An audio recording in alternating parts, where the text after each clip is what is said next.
I was a mechanic at Falcon Field during the war years, and this is a film taken by Joe Wischler during those years, and I will try to put a few words with it. This is a still shot of Joe himself.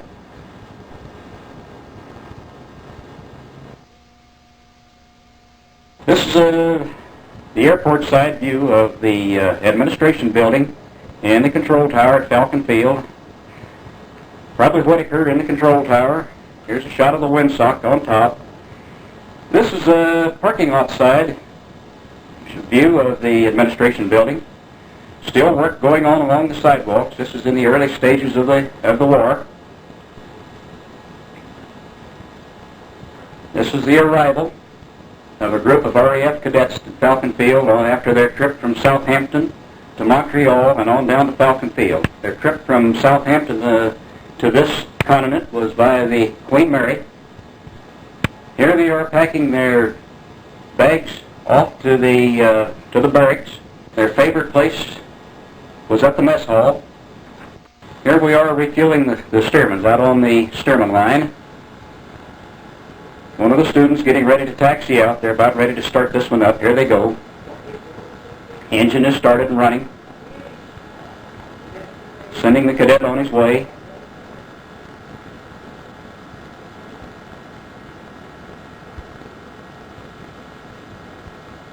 Here's another crew, cadet and instructor, getting ready for one of their instruction flights.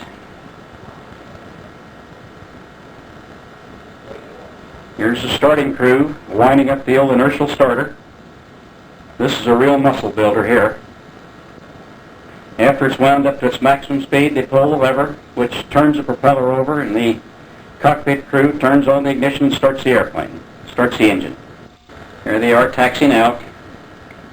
This is a picture of one of the silver-painted airplanes. We replaced the earlier yellow and blue airplanes. This is a shot of the flight line. Here's the red-cowled AT-6 that was used as the instrument trainer for the instructors.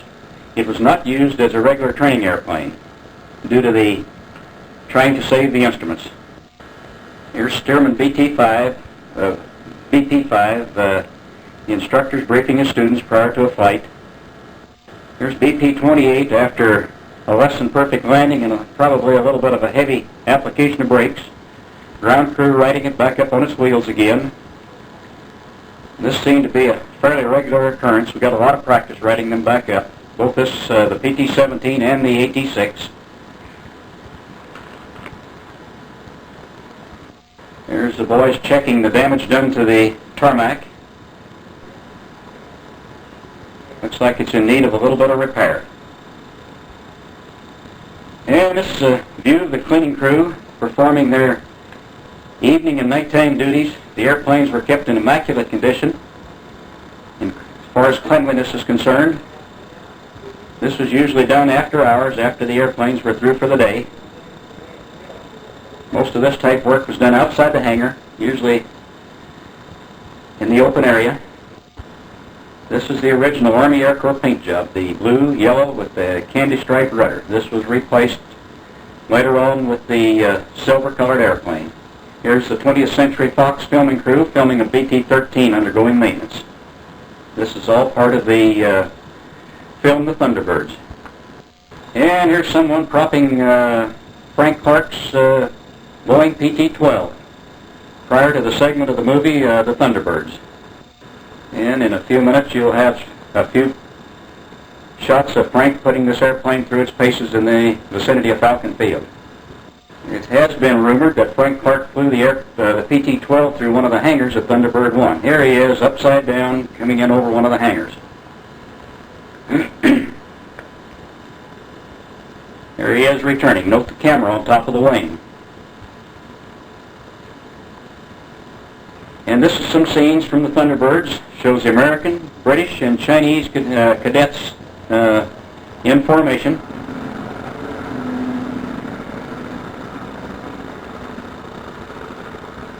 And this is actress Jean Tierney posing with a British cadet for Joe Wischler and his new camera. And this was done during the filming of the Thunderbirds by 20th Century Fox. Looks like the British cadet is enjoying every minute of this. Here's Instructor Preston Foster soloing a very difficult student. He seemed to have a little problem with this fellow, so this is his method of soloing him. This is all part of the 20th century film. It was not an approved procedure at the field.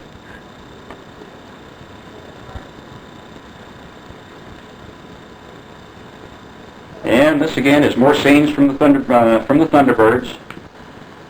At this point they're taxiing out, and in a few minutes you'll see a group of steermen flying formation and then doing a bunch of aerobatics.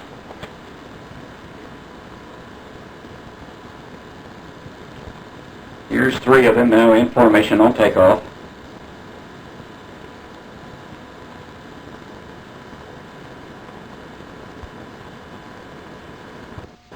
Okay, here we're going through some of the aerobatics.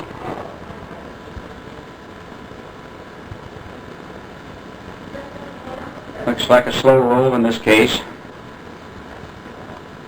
It's like a snap roll.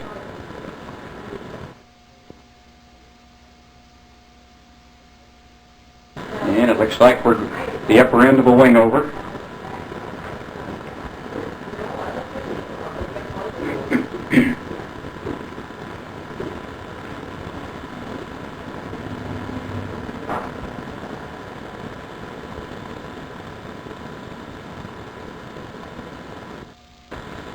Here's a view of Granite Reef Mountain off north of Falcon Field. It's like here some mechanic is going to run up the engine on a BT-13. And this is a shot of the BT-13s taking off in formation.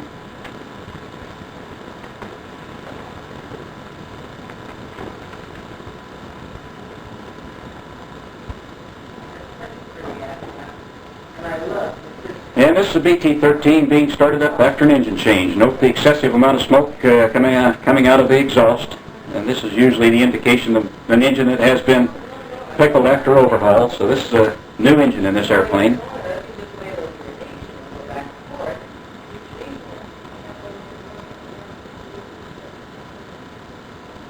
More of the BT-13s out on the line undergoing maintenance.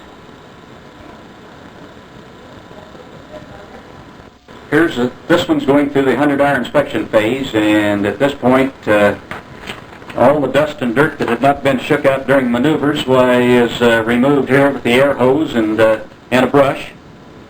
The airplane is thoroughly cleaned at this point. Here we're sealing fuel tanks. This is done with chromate paste. Got a view of the relief tube in between the 2 mechanics. I'm not going to explain its use.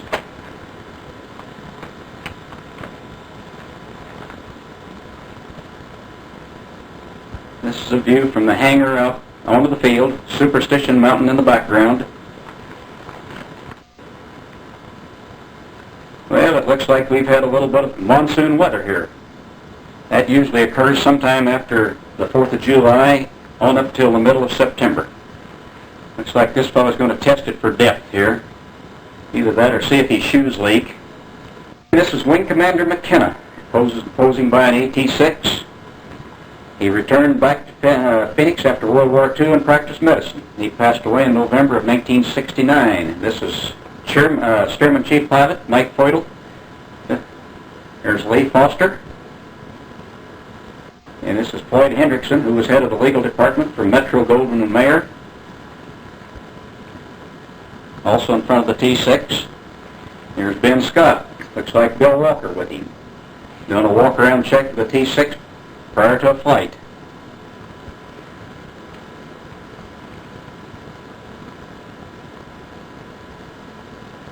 Here's Ted Hanna with an Army Air Corps officer on the left.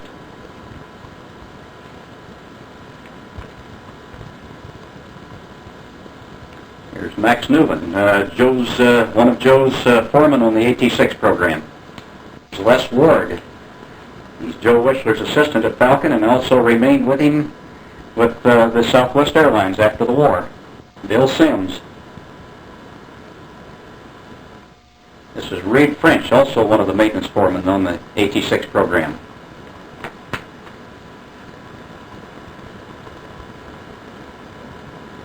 This This is one of the fuelers. I don't know his name.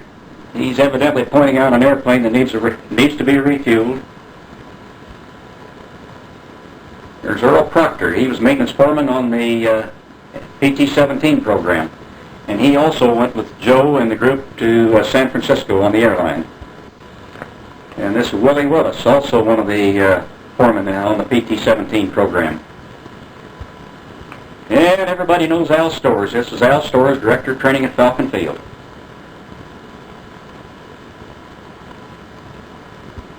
And this is Flight Lieutenant W.R.M. McClelland. He's showing off evidently part of his uniform. I don't know if it's a tie or just what, but he's going through a lot of motions here to show it off anyway. And this is Captain Grant, Commanding Officer of the American Cadets at Falcon Field and the Falcon mascot. This dog came wandering in one day and was the adopted mascot at Falcon Field.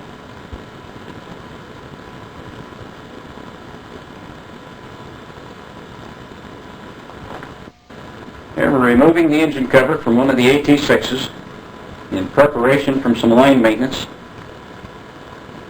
A lot of the minor maintenance, troubleshooting and minor repair, servicing and all was done out on the line. And that left the hangars free for the 25-hour, the 50-hour, 100-hour inspections and things like engine changes and that sort of work. Here it appears that someone is checking one of the fuel strainers. And we're getting ready to run up one of the engines.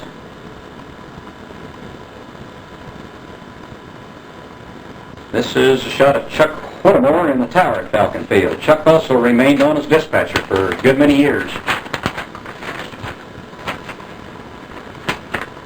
Here's an AT-6 taking off in preparation to buzz the field. He'll be back over the field in just a few moments.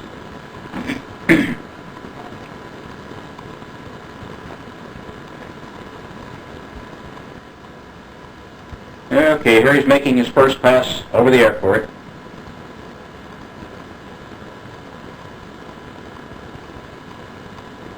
And here's another pass. And at this point you can see that the AT-6s still have the candy stripe rudder. And we're landing now after doing the buzz job.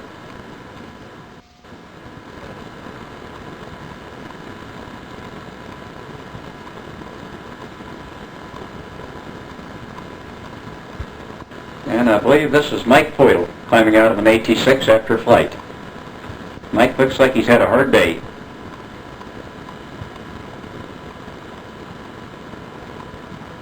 Okay, here's an AT-6 taking off from Falcon Field, and Joe Wischler is in the front seat taking the movies, and Mike Poyle's in the rear seat doing the flying.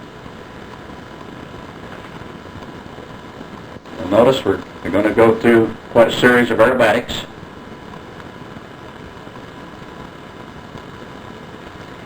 Here's a view of the field from almost directly overhead.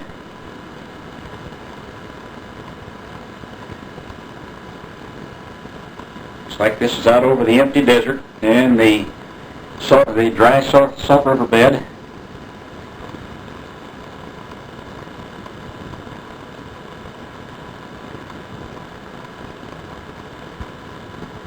Looks like we're going through a slow roll here.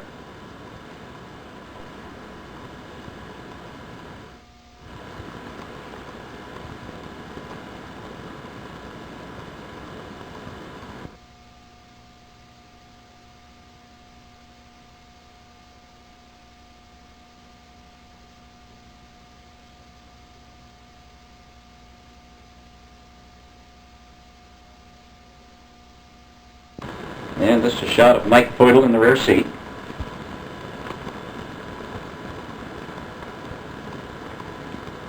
And take note of the citrus groves. Most of these have been removed and housing is in instead of the citrus groves. Camelback Mountain off north of Phoenix and Scottsdale, off in the distance. And this was pretty much a routine procedure. That was getting the airplanes up after a belly landing or a nose over. This is an innovation developed by Joe. It's head frame, or referred to out there as the gallows, easily assembled and disassembled, and was used to lift the airplane off its belly, back onto its wheels. In this case, it's a belly landing. Here we are lifting it back up off its belly in preparation to extending the landing gear.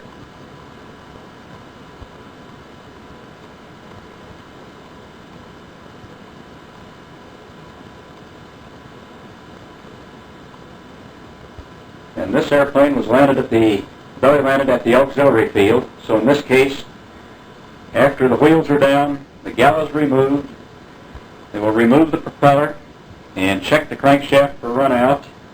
And if everything is okay, they'll install a new propeller and take care of some of the minor scrapes and what have you, things like the wing bands, and maybe have to remove them, but the airplane then will be flown back to the airport. And in short time, it'll be back in service. Okay, here's the airplane, the engine being run up. I believe Ben Scott's in the front seat, and I believe Ben and Joe Wischler at that time ferried this one back to Falcon Field.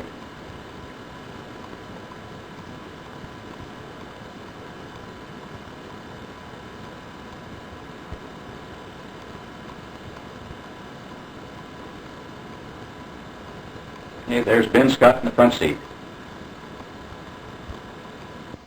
And that's a view of the normally dry Salt River bed. And we're coming up downwind at south of the field, at south of Falcon Field. Here's a good shot of the field. And in a moment you'll have a good view of the administration buildings and the hangars and so forth. Okay, there's a good shot of Falcon Field.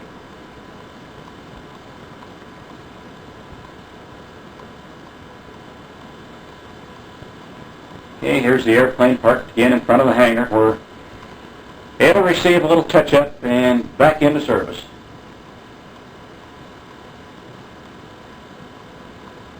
And take note of the Falcon Field insignia on the end of the hangar.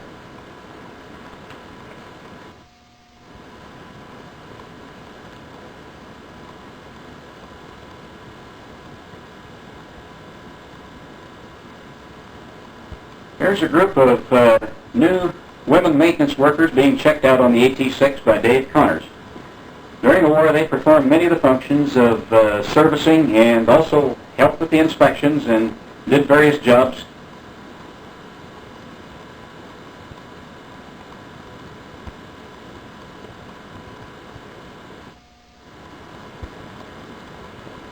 A lot of the work they performed was things like servicing the hydraulic systems and checking tires for air and checking and servicing fuel strainers, things of that sort.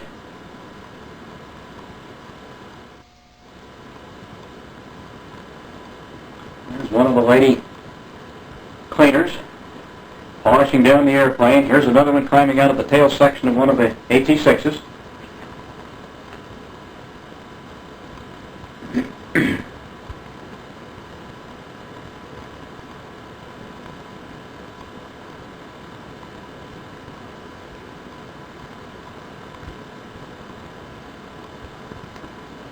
Like one of the ladies is pulling the prop through. This was a routine procedure to assure that there was no oil in the bottom cylinders on the engine, and this was in preparation of starting the engine. This is the method that was used most of the time to get the airplanes in and out of the hangars. Better to push them by hand than it was to hook up the tug and the tow bars. It's one of the lady mechanics masking off the numbers on the airplane.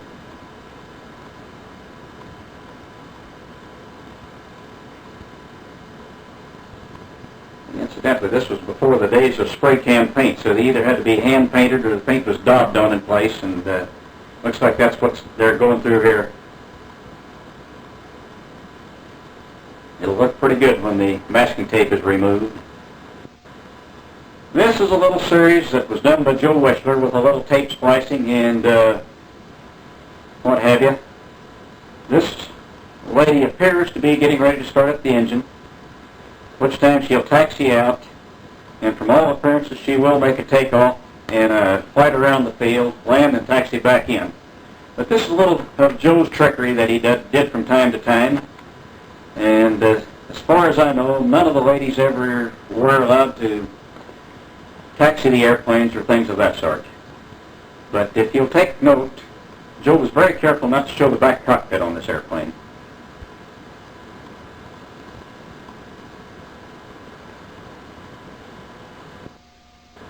This is the scene of supposedly this lady taking off.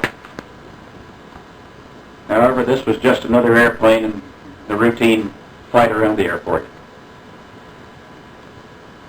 Okay, here she is returning. Again, note that Joe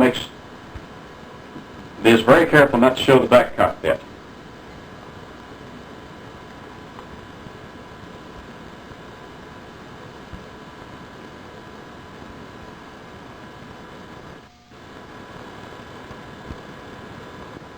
Strenuous job. She's having to wipe the sweat off of her brow.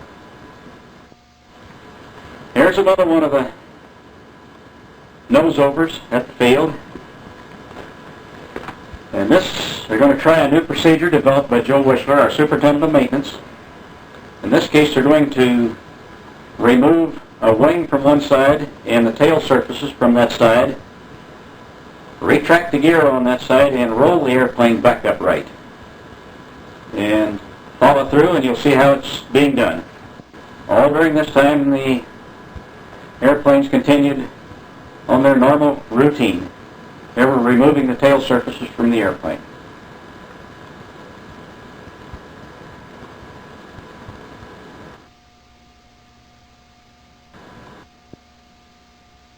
At this point, they're removing the wing.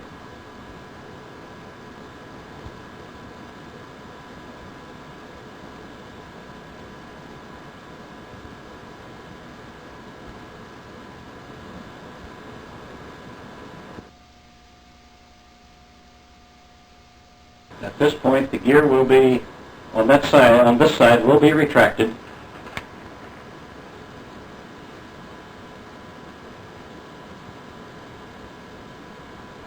Then they'll place some padding down under the center section wing root, and the airplane will be rolled over on its side back onto the extended wheel.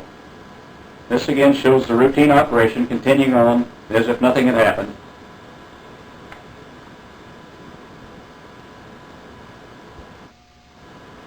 Okay, at this point the cables are attached to the remaining wing, attached to a tow truck, and then the wings, the cable is attached to the wing out to the other side to arrest its rollover as it comes on over center here.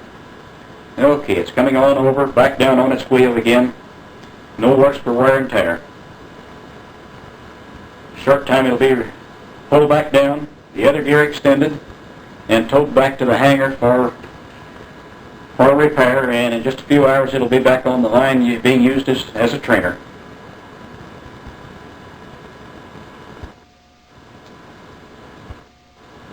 There it's being towed back to the hangar, minus the wing and the tail surfaces on the one side.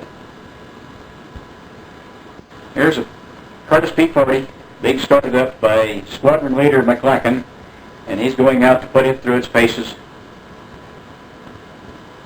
Here he is doing the buzz job and pull-up.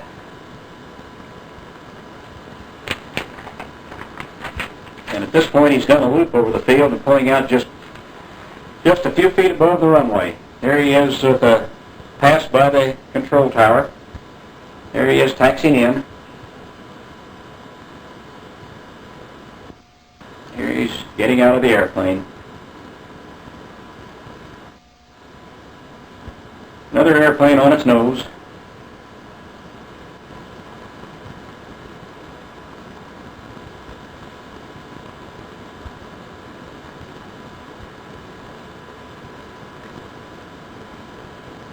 And here it's being set back on all three wheels.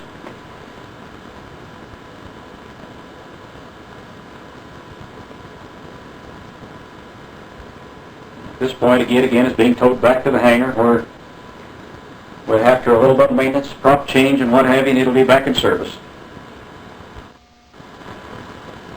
Here's the group gathered around the lily pond. Also, I think there's quite a few goldfish in this pond.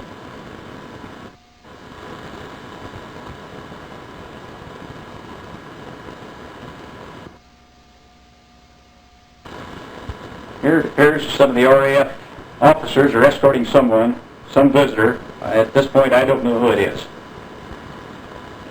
This bird, I understand, was someone was practicing a little falconry, and that's about all I know of it. It's a sparrowhawk, and it seems to be quite a pet.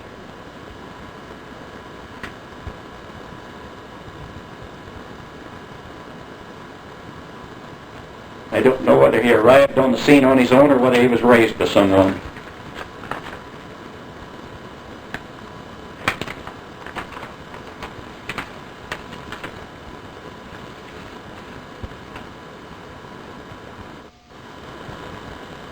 Here's a P-40 again being put through its paces by Captain Donaldson. Here he is getting out of the airplane. Take note of a missing left arm. This is an airplane that was downed in the riverbed in the vicinity of Winkleman. And this is going through the procedure of being raised by Joe's hoist and gallows, as it's known, while the maintenance crew was getting the airplane back up on its wheels. And I think in this case the engine had to be changed. There was a crew out clearing a takeoff area down through the riverbed. This one needed quite a bit of work to put back in shape. But after all the maintenance, it was flown out. Here they're getting ready to lift it back up on its wheels. The hoist assembly and gallows, has already been assembled. It will soon be moved up into position to lift it back up on its wheels. Take note, this was landed in some pretty rough country out there.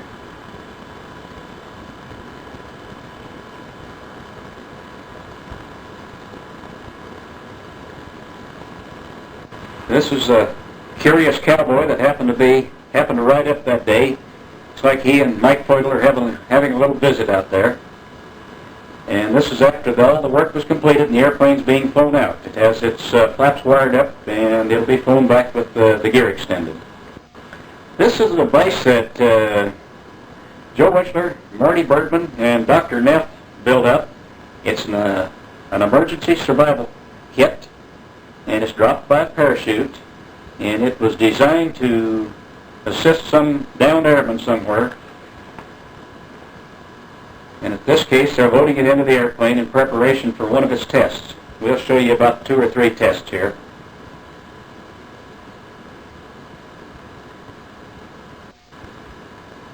There's the airplane getting ready to drop it out. Okay, here it goes. A pretty soft landing.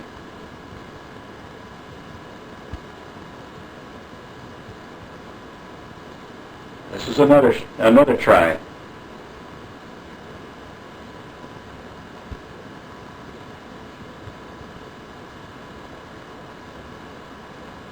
And I believe this is Marty Bergman out trying to collapse the chute.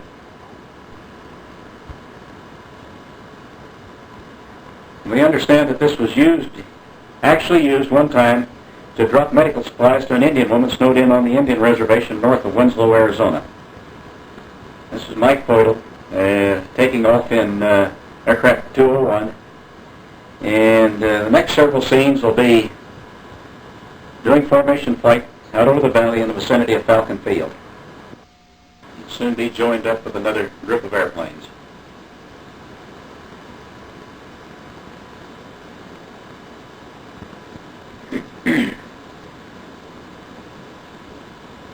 It looks like they're all getting in position here.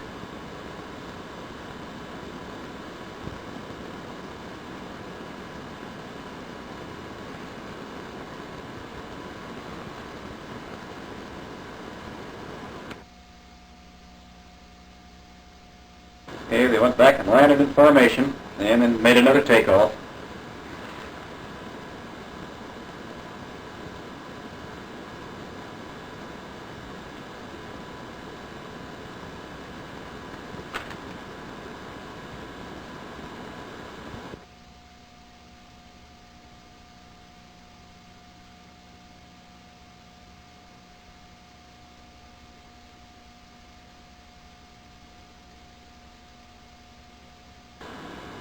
And at this time they actually did touch wingtips.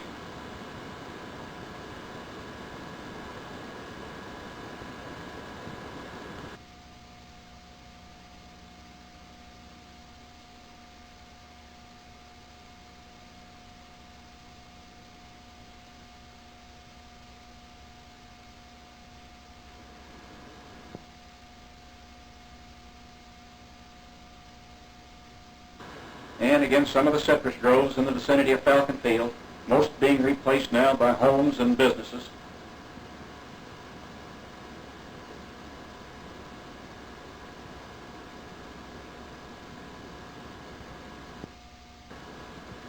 Another view of the normally dry salt riverbed.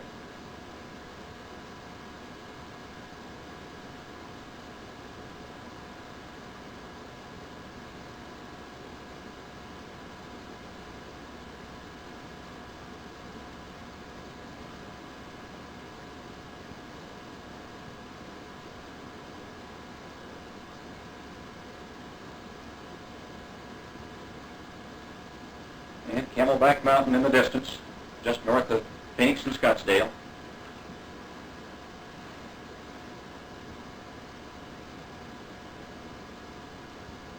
And again in formation.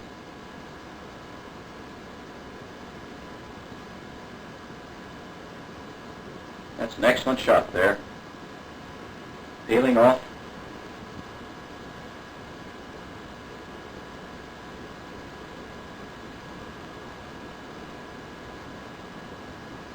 And back in formation.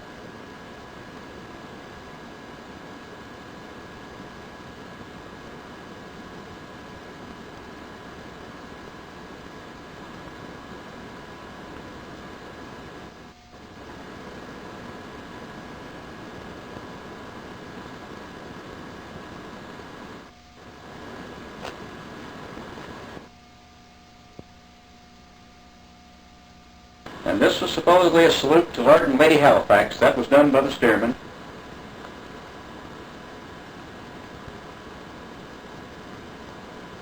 And this again is takeoff by 3 AT-6s in the same ceremony.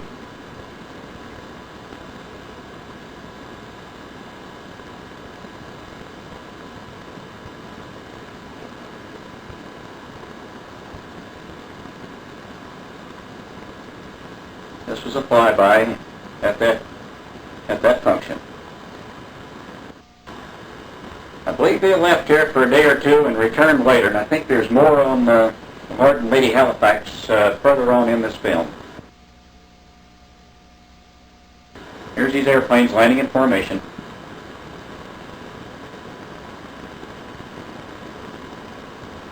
McDowell, the Granite Reef Mountain again.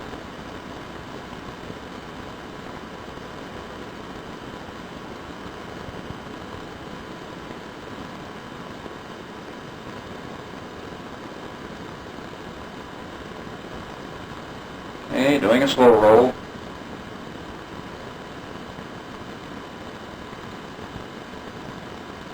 Okay, this is some of the cadets enjoying the swimming pool. This was donated to the RAF cadets by the movie company 20th Century Fox for their participation in filming the movie The Thunderbirds.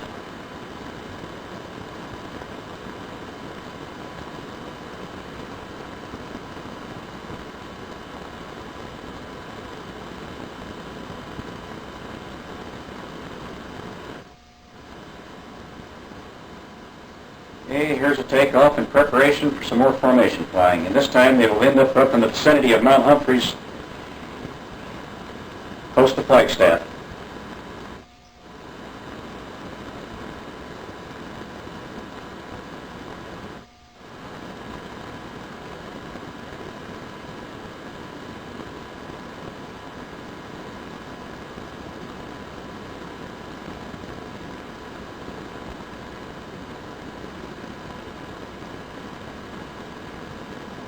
And here we are getting into formation.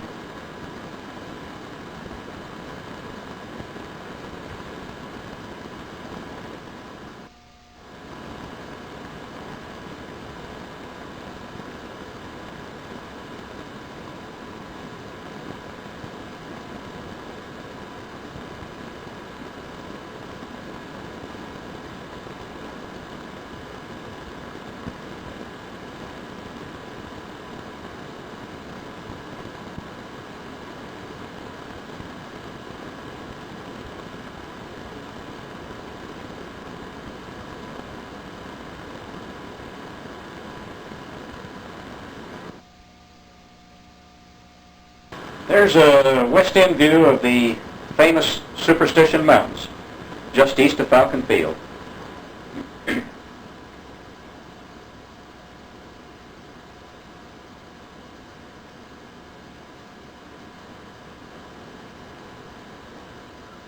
That's a distant view of the Humphreys Peak north of Flagstaff.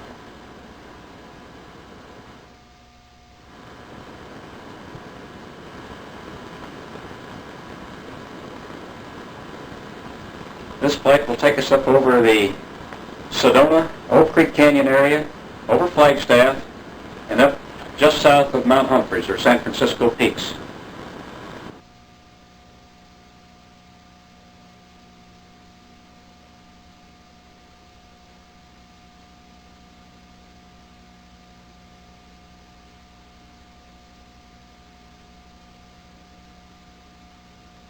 And there is Mount Humphreys, San Francisco Peaks, just north of Flagstaff.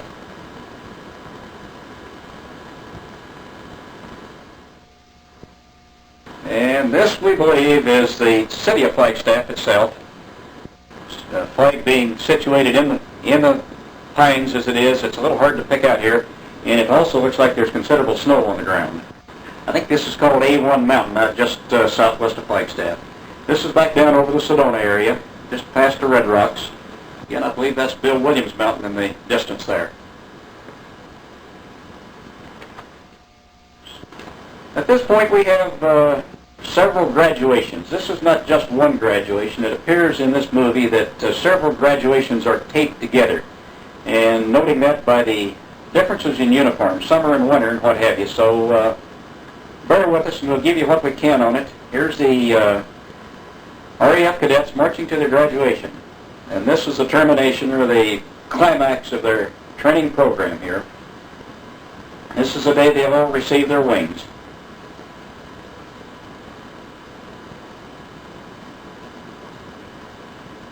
This is the viewing stand.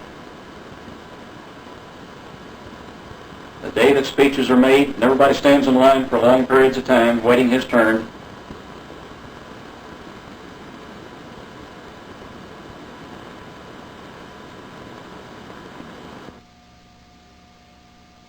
Here's Flight Commander, Wing Commander McKenna in the viewing stand getting ready to make his speech. Here's one of the first cadets to be presented with his wings. Wing Commander McKenna presenting them.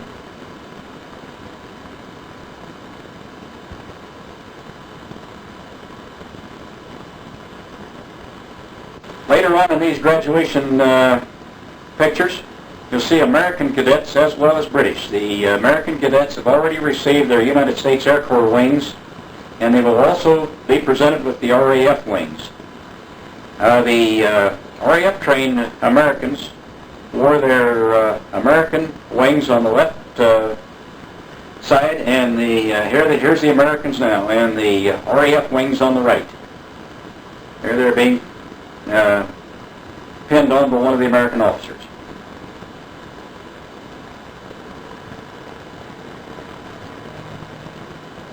But take note, this is not just one graduation, this is a series of graduations all put together here in this one area on this film.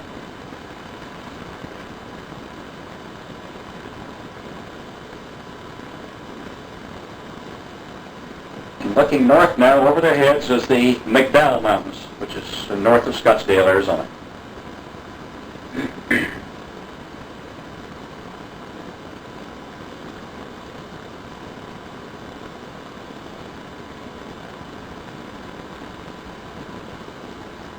And again, take note, this the scene has changed here from the summer dress to the winter dress.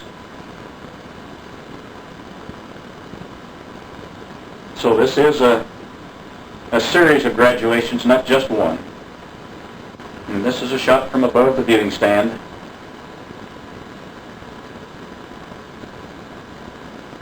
Wing Commander McKenna.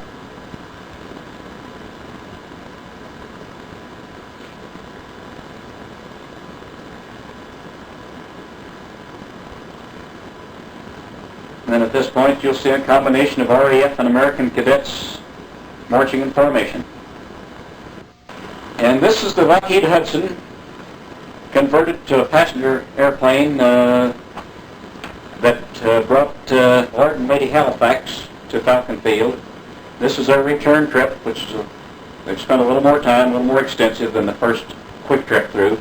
Here's Lord Halifax here. I believe that's Wing Commander McKenna Whitty. This is Lady Halifax. Note the missing left hand.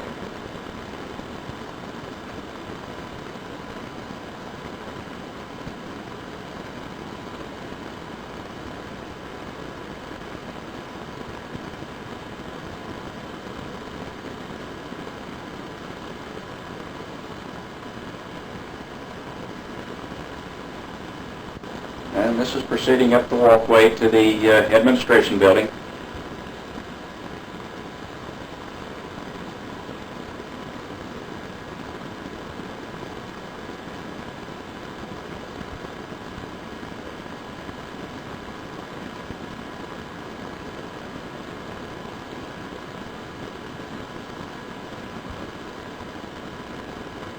And this brings us to the conclusion of the film, and a few more photos of Joe Wischler and his wife coming up here, and that'll be the end of it. And we thank you.